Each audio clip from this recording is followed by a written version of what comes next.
आज 8 मार्च जागतिक महिला दिन। तुम्हाला माहित आहे का 1942 साली भालजी पेंढारकर दिग्दर्शित सुनबाई पासूनची महिला प्रधान चित्रपटांची वाटचाल तब्बल 80 वर्षाची आहे। या व्हिडिओमध्ये असेच काही चित्रपट सांगणार आहोत।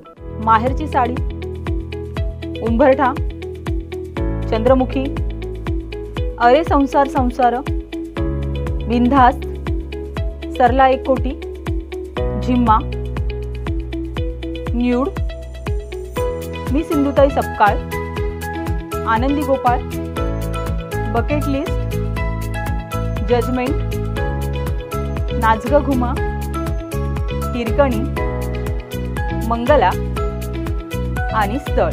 तुम्ही यातील कोणता चित्रपट पाहिला आहे कमेंट करून नक्की सांगा। आणि हो, जर कोणता चित्रपट मिस झाला असेल तर ते देखील कमेंट करून सांगा। जय हिंद, जय महाराष्ट्र।